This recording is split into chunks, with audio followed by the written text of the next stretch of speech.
I'm Moctezuma, the director of the gallery, and I think most of these are art classes and a few guests that are here today, so thank you for joining us. And I'm very excited to present artist John Brenton Hogan. He has a beautiful exhibition in the gallery, and one of the reasons that we invited him is because of the interesting process that he utilizes to create his artwork.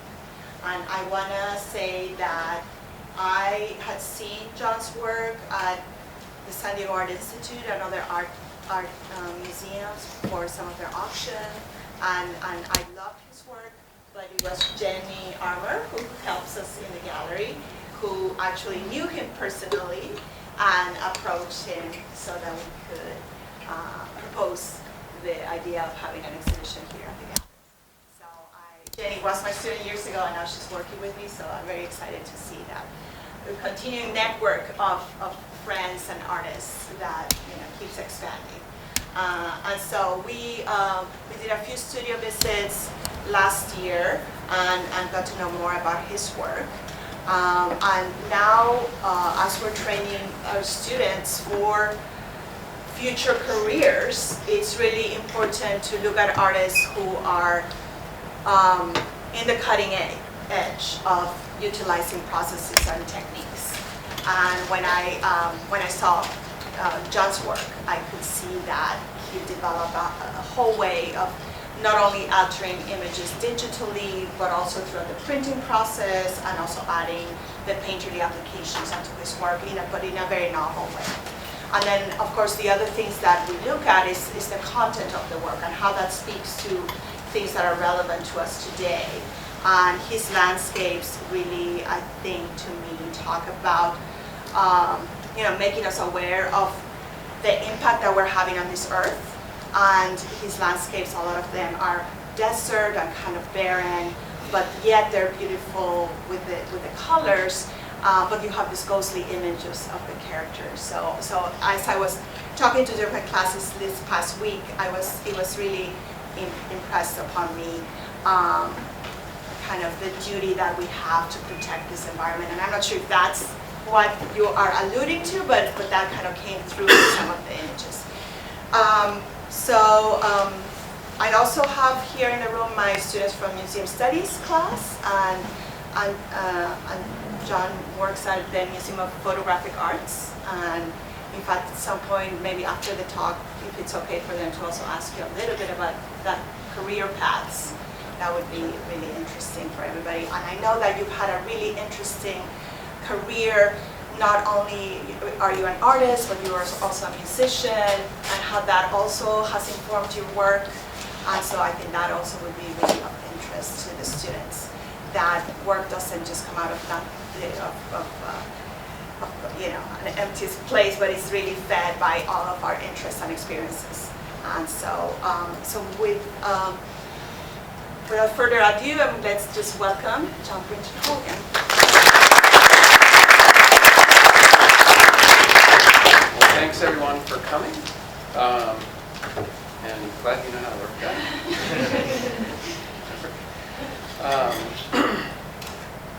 Well, my voice is very dry, as you probably all can tell, so I've got myself. I brought this thing so I wasn't have a chance to spill on my computer. Please forgive me if I have to clear my throat a lot. So, because I haven't arrived at my position today in the traditional way of getting here, when I give talks like this, I like to explain all the background, and I won't spend a ton of time going through it, but I want you to realize my journey didn't go through college, to grad school and to working as a professional artist. I have a much more diverse background than most artists in practicing today, and in fact had no college training or education at all. I like to tell people I made it out of high school because I paid the fines at the end, and from there I started of my adult life. But so keep that in mind. So I'll go through my history here. The beginning of the slideshow is kind of how I arrived at where I am. So this is a picture of me camping at age 4. I spent a lot of time riding shotgun with my father. My father was into motor racing and motorsports. We went to a lot of events across California and the West. A significant part of my life has been spent looking through a windshield. Inhabiting a landscape, particularly one in a wilderness, is probably the most motivating factor in my life. Keep this in mind as you look at my work. So when I was 21, I got a job, and with that job I got a camera. I was designing and marketing skateboarding products for a local company here, and then later on at some companies in other places in California. But the camera came with unlimited film and processing, so I was able to really kind of teach myself how to use a camera, and I also got a chance to travel a lot. It was during this time that I really became aware of the potential expressive capabilities of photography. So I was very interested in that. In the early 90s, I got disillusioned with where skateboarding was headed to. There were some events personally, and I, combined with a really serious knee injury that required 5 surgeries, I decided, well, fuck it, I'm finished with skateboarding. And I'd always been a musician, or since I was, in my teens, I was a musician playing in bands. And so I started one up in 1991, and we got signed to a major label, which meant I would be traveling again for work. I was able to employ my camera in creating the imagery surrounding the band, and the record label loved it because they got the art for free. So unfortunately, rock didn't work out, so I headed again in a different direction. But this picture that was from the back of our last record, it hinted at future exploration. Advice for some people here is, when you're broke and desperate, move to New York City. I got a job at a film studio and a little toehold there. Was able to pay off the debts that I had accrued while being in a band and stuff, and it was at that time I got a camera and started really. I made an art practice where I dedicated part of every single day to making art, whatever it might be, however I viewed it at the time. So on my way downtown each morning to the studio, I became fascinated with the way detritus would arrange itself.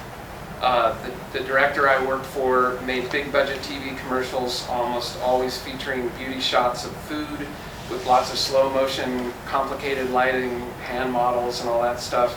The hours are long, so I began to appreciate the strength of the camera as a memory device. It's for when you're too tired to remember, it could help. I looked at this stuff that I was finding on the street as a kind of evidence of some event or a series of events.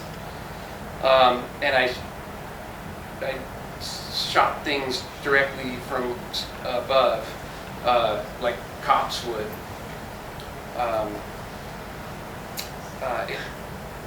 However, in late 1999, my mother's diagnosis with terminal breast cancer prompted a move back here to San Diego, where I grew up.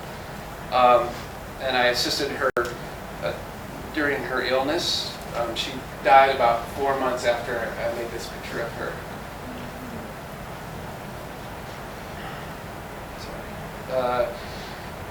So, for a while, I took prints from portraits I had made and began to post them in remote places where people who might be driving along like I was might see these things.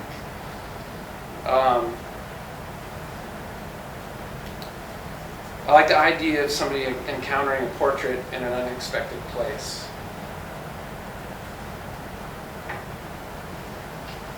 At the same time, I started, I'd become aware of this phenomenon in Southern California in the, in the very early 2000s. Back when I was in New York, I'd been exposed to the Beckers and their students and began to explore my own typologies as they revealed themselves to me in a distinctly Southern California way. Went out and shot these cell trees and put together a body of work which was shown in New York City at a small commercial gallery there.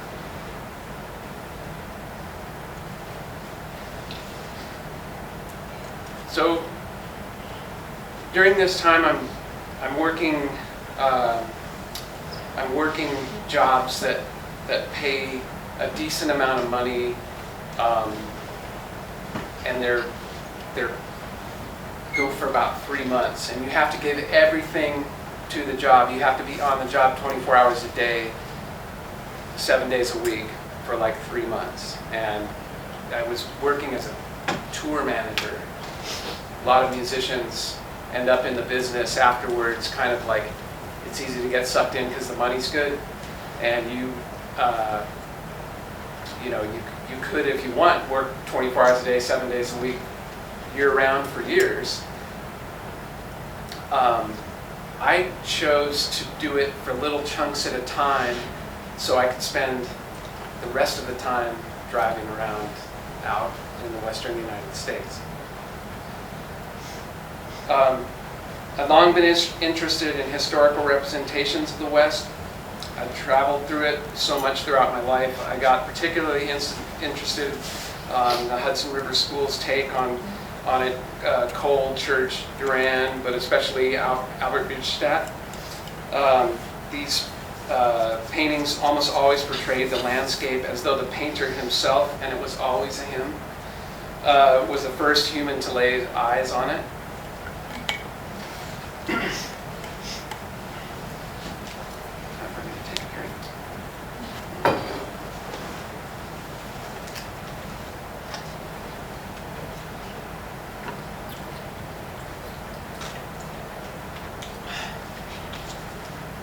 Smart water makes me smart.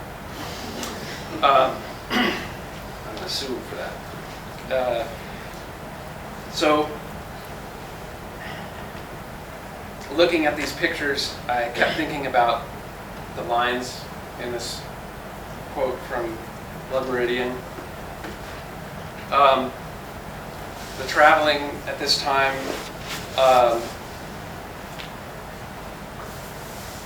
I was traveling sometimes when I was on the job, or sometimes when I was doing it on my own.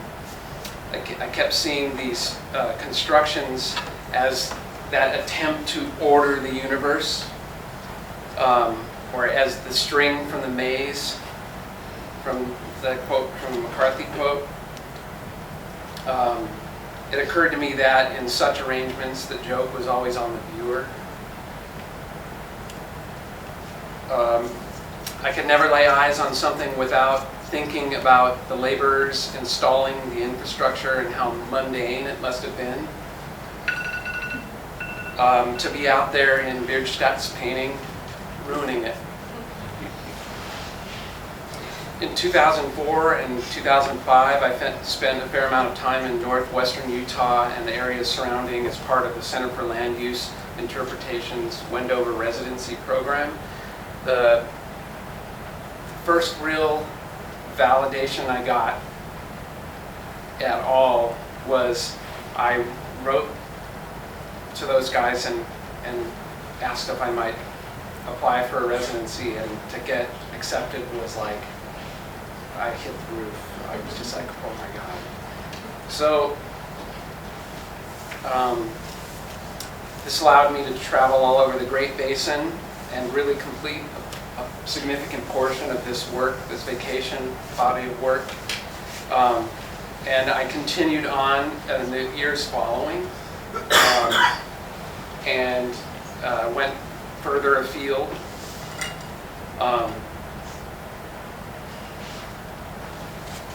And so at a certain point, I had collected a fairly sizable body of work, and was invited in 2010. I was invited to be part of the San Diego Museum of Contemporary Arts show, Here Not There, which was my first real museum participation, which is really nice. And this is the stuff that was shown in that show. There was also another project that I have been working on pretty regularly. I'm intrigued by advertising texts and images promising access to the wilderness. And I've always found it really interesting how going out in the wilderness is pitched to people. Blacktop boondocking is a term for camping in parking lots or on the streets.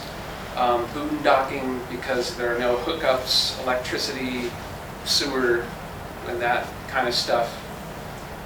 You know, this is a phenomenon that those of you who lived in San Diego for a while, we all recognize this. But I can promise you that from LA south, this was the first place this was happening.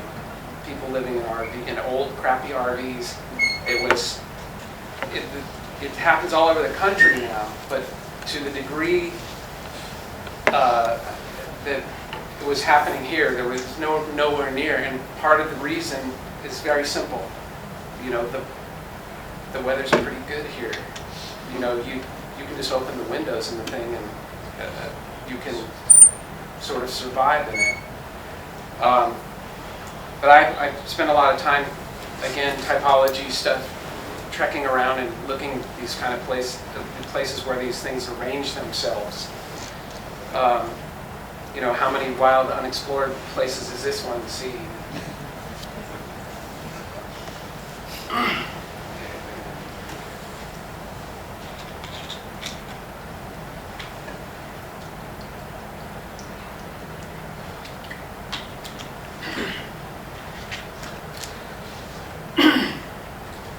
So I didn't make any work for the 3 years from 2010 to 2013 for various reasons, but one important factor was that I'd grown weary of making straight photography, and there's like sort of the representational imagery that, you know, it goes through into the camera, onto the film, or into the sensor, or whatever it might be, and it comes out the same. And I'd always worked in that and felt like I wanted to master it.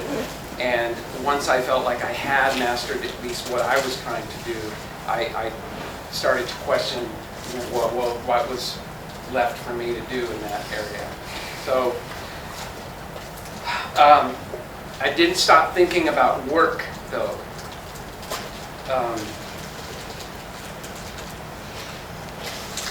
My day job is at a museum.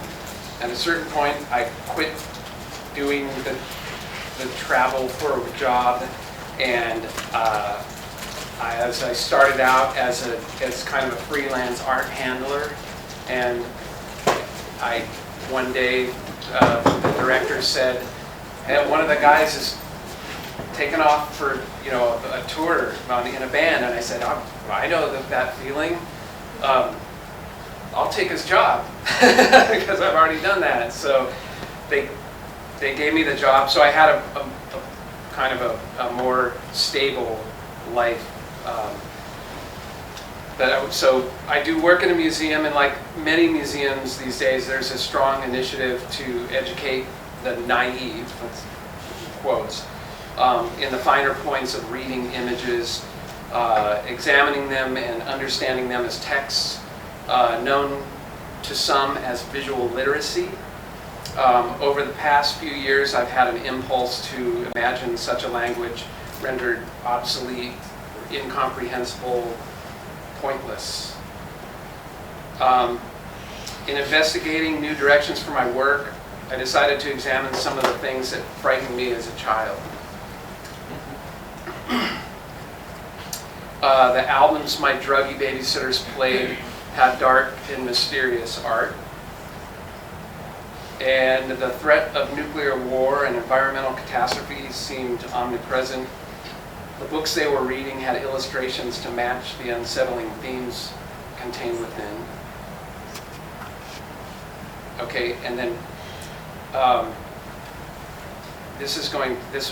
going to show you a little clip here from a movie, War of the Worlds. Late night Saturday TV had reruns from the 50s that contained, this film was from 1953, and there's some scenes in here that I found impossible to shake. This is going to open up a browser, so bear with me here. Actually,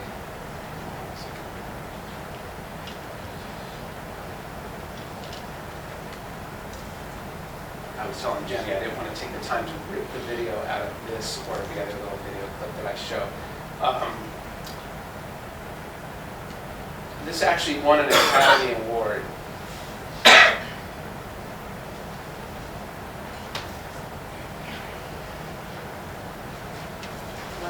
The volume isn't really that important, but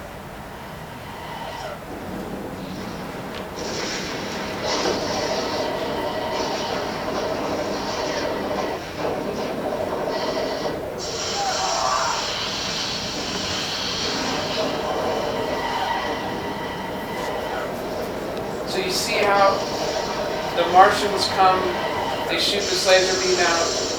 It doesn't merely kill the people in it. You get the idea there. It doesn't merely kill the people. It erases them. There's nothing left but a little pile of ash. That to me was so fucking scary. There's no body. There's nothing like. Vaporized. Yeah, and it was like something, and again, there's like this, the ever-present feeling of the potential of nuclear war. All these things that I thought, at some point in the 90s were like, oh, it's all behind us, and we're going to have free healthcare too, or at some point. It's like, no, it's still all fucking here. And, but that stuck with me. So let me go back to the. So, let's see next slide. So, I've spent a lot of time as a body in the landscape, and I'm looking at other bodies in the landscape, and I started to wonder, what would it look like if we disappeared in the same way?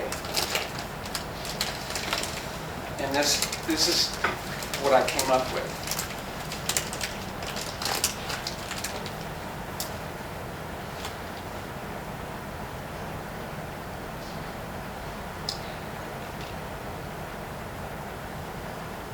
So I began looking at all the pictures of people I had photographed doing these things and saying, what if I remove the people out of there? What if I just cut them out? And it didn't seem right to me to just cut them out, just to remove them. I felt I needed some way to celebrate the fact that they had been there at all at some point.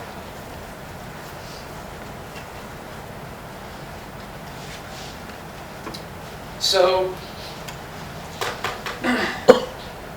there's a process So, like a lot of photographers, you're kind of uptight.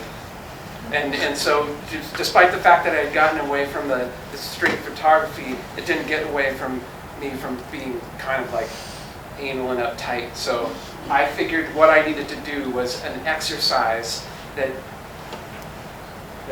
some kind of gestures that would be like a repetition that would validate the amount of effort that I'm putting in these things, the amount of thought. It should be something that is almost like painful, or almost like it's hard to do, and it has a lot of potential for failure. I wanted to build those things in. So I arrived at this process where I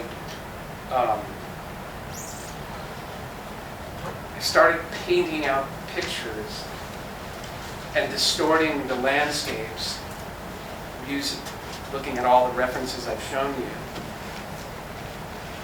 But instead of just doing it one time, I do it every single time, starting from the beginning. And it was a while back that somebody said, you should tell that in the talk, because I don't think they get it. So I start with the original picture every single time, even if I'm making the same picture.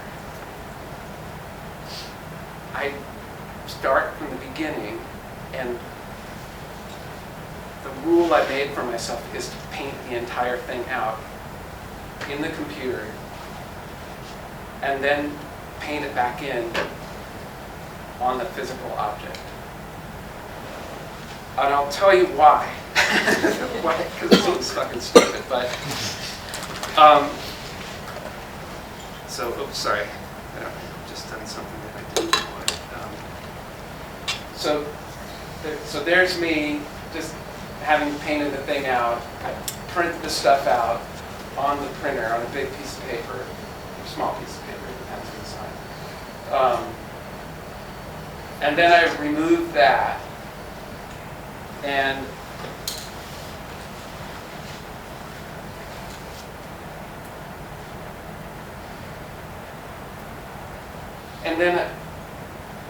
then I paint the figures back in. And what started happening was initially painting the figures in a single time, flocking them with a little bit of glitter or using gold leaf didn't do it for me. I started doing it, repeating it, so that the figures kind of started building up off the paper, so that there would be dimension. It wouldn't be so flat, so it becomes more like a sculptural object. All these things that a photograph doesn't have, right? So again, part of it is me reacting to my past as a photographer, and trying to expand what that might mean as I become something other than a photographer. I'll show you a couple of these pictures. So some of you guys, has everyone here seen the show? Okay, so I don't have to show. This presentation is sometimes made for places where I might be remote, far from my work. So I'll kind of go quickly through the sides of the work, because you guys have seen that. But I wanted to talk about some of the things that I'm thinking about when I'm doing this. And it's probably the most important thing. You've seen the personal motivations, where it's coming from I guess, from my soul. But the art that I'm thinking about, first of all, rock art, cave paintings, these kind of things, the most fundamental, foundational art that can be found, the expression of like your wonder at the world and the universe around you. You find a way to put it on here, done. These are kumei. Those could date back easily several thousand years. This one, maybe some of you know, I guess you can buy like, I don't know, like placemats with this image on it. I didn't realize, but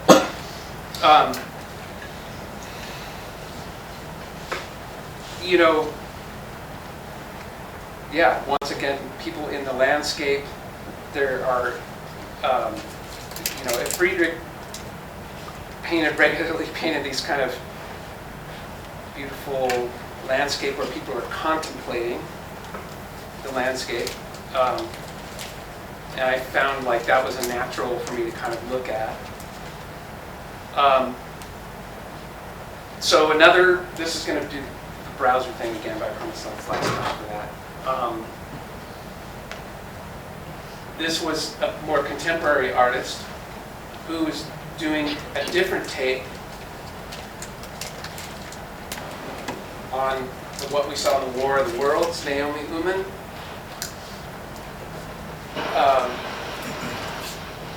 And I really appreciated this work as she took old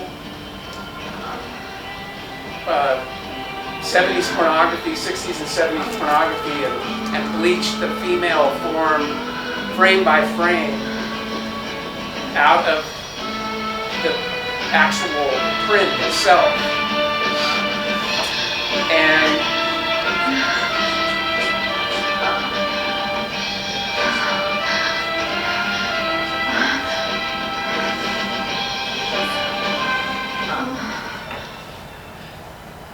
the music's not as important. Although it does give her. So, sorry. It is kick-ass. It really gives you a feeling of the time. But what I like about this is, in addition to the similar thing of like redacting the human form, it's an obsession. It's done obsessively. It's somebody looking at these things, microphone with a little tiny ass brush and painting it out with bleach. Totally, you know, hits everything for me. So let me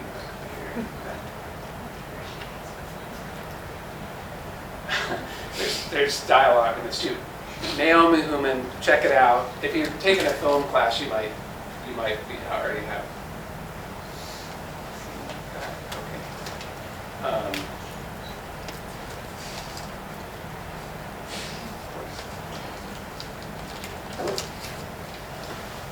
So, and then one more that I think that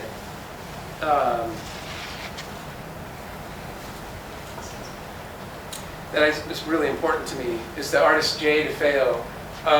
And this is where the obsession part, I think, is maximized and is really, to me, this is what I like to see in an artist.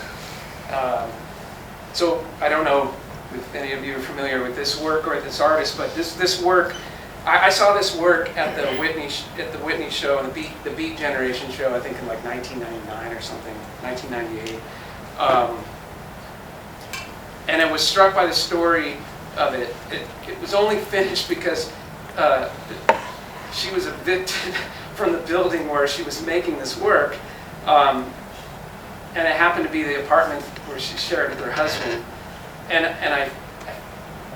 So this picture is like this fucking thick, or maybe more. It's like a foot thick. It's like she kept painting on it, and she didn't start out with this as what she was planning to do. It was a result of the compulsion to do painting every day.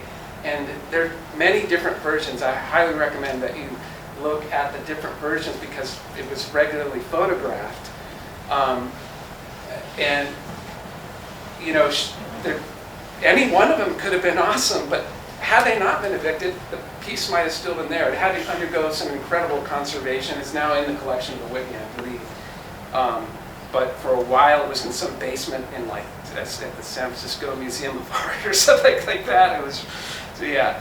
But I looked at this as like another thing where working on it must have been like recitation of prayers, prayer beads, rosary, incantations, whatever you might find as a way of calming your mind, getting rid of the anxiety of daily life and the threat from looming nuclear war, environmental catastrophe. Doing something like this can make you not think about it as much, maybe. That's what I was looking for. So my little gesture towards that was doing layer after layer onto these little figures until it started to become sculptural. And I might do 20 or 30 or more layers. And I might deliver it in a couple of different ways. This is the artist Chris McCaw, who's, I'm not sure if you're familiar with his work. He's a photographer who's done some incredibly innovative work by pointing his camera directly at the sun. Check his shit out. It's awesome. I'm lucky enough to know him and hang out with him sometime. So you see, there's me. I've painted him out of this. And this is a version of this picture. I might do many versions of a picture.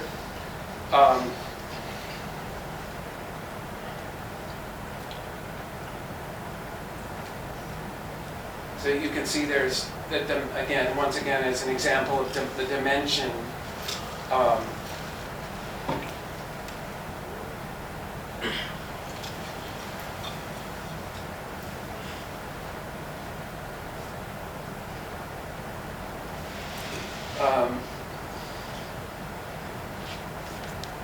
More,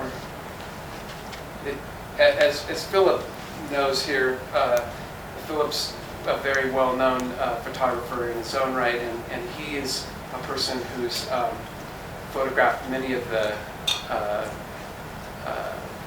artworks both in San Diego, Southern California. I think you do a lot of photographing of artworks. And we talked early on when I was doing this, how do you get even a photographic representation of the finished work? It's very difficult. When you see it, you can understand, but because we look so much at screens, right, it's really difficult to get a representation, especially since most artwork has a very formal and rigid way of shooting it, so it can be cataloged and you can tell the idea, the dimensions, So I'm still working on it. I found that video actually is probably the best representation of the work, because the other thing is, when we all know that when glitter, the light isn't changing, or your perception of the light, glitter stays the same. So when I use all these shiny and glittery embellishments, part of the reason is so that when you, as a viewer, approach the work changes. And then it can't be really represented. You have to see it. It can't be, it's not as good on Instagram as it is in real life. So it makes you have to go to the fucking gallery to actually see the thing. So I do have, again, I talked about sort of an obsessive nature. I've done things like trying to paint as small as I can, and I even made brushes out of cat whiskers. We have some cats and they shed whiskers. And so I figured out, like, man, I could get really small brushes, because you can't buy a brush like that, so you got to make your own. So let's see. So, and then there's, you see the details on the stuff, like, that's 1 pixel wide on a screen, right? These things are tiny. And so I use like magnification and the focus. I have a collector who's a dentist, and he said, you should have been a dentist. You have like really steady hands. And it was like, well, yeah, I mean, that part of it I have, but I probably don't have the ability to like not, make someone feel bad when I'm talking to them while I'm working on their mouth. But you know, I keep going back to this because it's important to me, and I hope that it'll help you understand where I'm coming from a personal level. The ability to just like really focus on something makes me forget about all the other shit in the world. I don't turn on the radio, I don't listen to music. Like, if I find myself going like, man, I really want to listen to that podcast, it's like, no, man, just look at that little brush, look at the paint going down, look at it getting laid out. It really is like therapy, right? In my statements for this work, I talk about my father used to make, well, when I was driving through the landscape with my dad as a kid, he has this real weird obsession with Catholicism and especially like the way it was done when he was a kid, which was like the Latin Mass and stuff. And he would make us recite the rosary, and he would do the priest part, which was Hail Mary, full of grace, the Lord is with thee, blessed art thou amongst women, blessed is the fruit of thy womb, Jesus. And then I answered, Holy Mary, Mother of God, pray for sinners now at the hour of death, amen.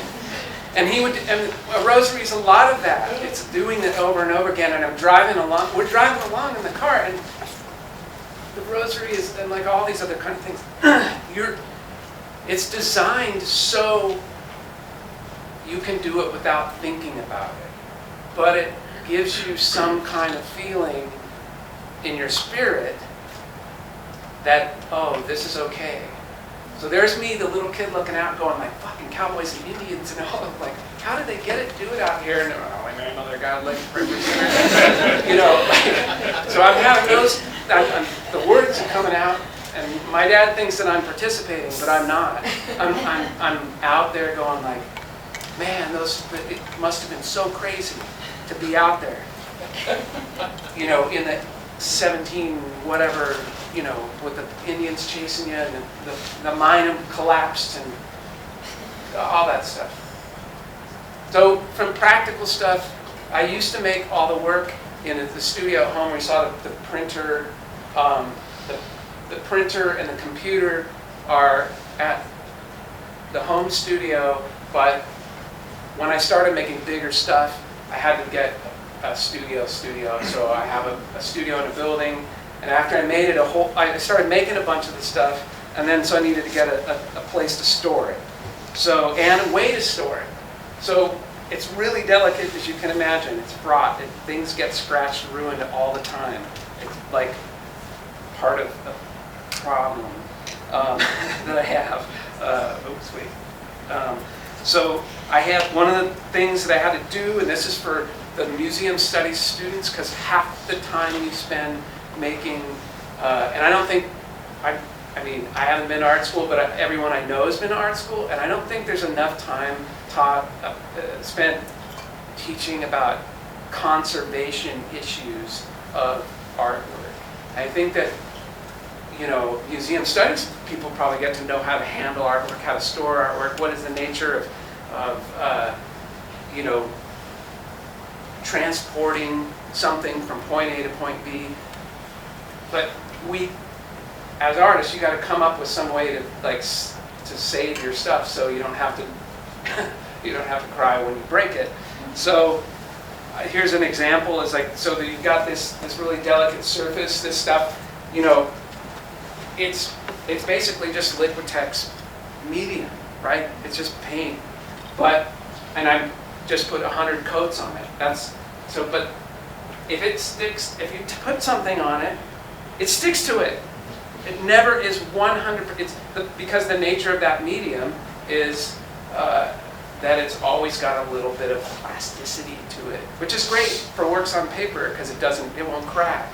But it's also shitty because if you put it up against this or that for fucking 15 minutes, it's going to start sticking itself to it.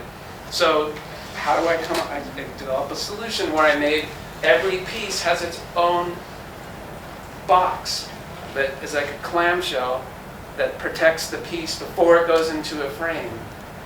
Another weird thing about this practice is that even the storage of it is like super, like, nerdy you know, like gotta make something that can store the stuff. Again, good and bad, but it's nice to be able to have develop solutions for problems. I make a lot of the stuff, so you can see like this is a storage area now, and I also make I've got a place to photograph the work. So in the event that there's ever the need to have a reproduction of something at a larger scale, I've got that in the bank, because once I cut it away from that edge, it's really hard to. There's no way to. It's got to be It's got to be hinged to something. So, and that's usually inside a frame. So I photograph it before I actually finish like the work. Finish cutting it away. Okay, so thank you.